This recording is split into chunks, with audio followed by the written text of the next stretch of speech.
ఇది యాక్చువల్లీ చాలామంది నాకు back to the future inspiration అని అంటారు.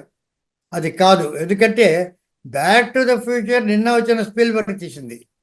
నేను కాలేజ్ డేస్లో హెచ్జి వెల్స్ టైం మెషిన్ చదివాను.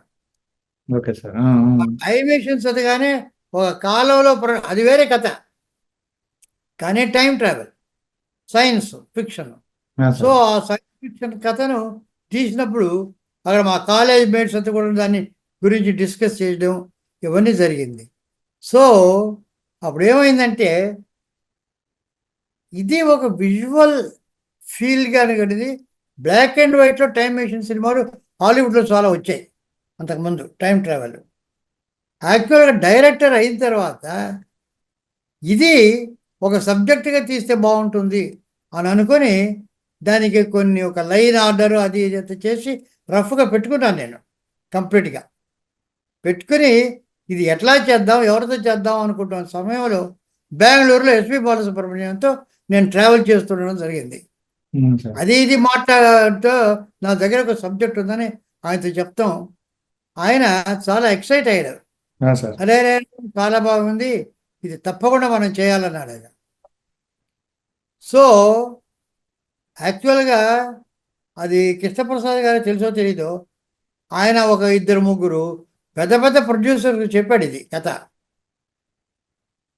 చెప్తే ఇదేదో ఫ్యాంటసీకి ఎలాగ ఉంది, ఇది వాళ్ళకి సైన్స్ ఫిక్షన్ అనే కాన్సెప్ట్ అర్థం కాలే.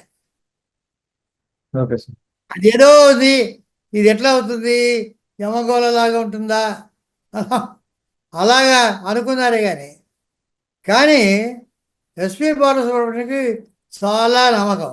అట్లా కాదండి, ఇది మనమే ఒక సపోర్ట్ చేసి మన గ్రూపులోని కనుక తీస్తే బాగుంటుంది కృష్ణప్రసాద్ గారు చేయడం.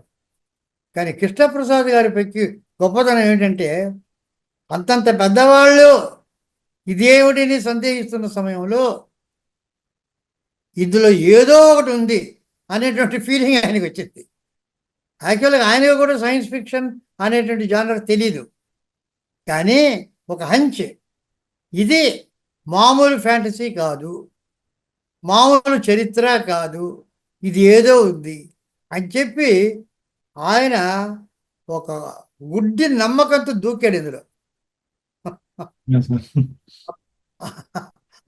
అంటే ముందు వెనక చూసుకోకుండా, అంటే ఇది మనకి చేయగలమా, చేయడానికి ఎంత ఉంది అని చెప్పి ఏమైనా కూడాను ఎలా చేస్తామో మాకు తెలియదు. అంటే స్విమ్మింగ్ ఎలా నేర్చుకొని అని పుస్తకం చదువుతూ స్విమ్మింగ్ నేర్చుకోవడం కాదు, ముందర నీళ్ళలో దూకడం, తర్వాత స్విమ్మింగ్ నేర్చుకోవడం. అలా చేశాడు కృష్ణప్రసాద్ గారు. క్రెడిట్ అంతా కృష్ణప్రసాద్ గారిదే, ఆ గట్ ఫీలింగ్స్ రావడం. సో వాళ్ళు చేసి అది చెప్తే ఆయన చేద్దామన్నారు. అప్పుడు నేను చెప్పాను ఆయనతో, కృష్ణప్రసాద్తో స్టోరీ అతడు.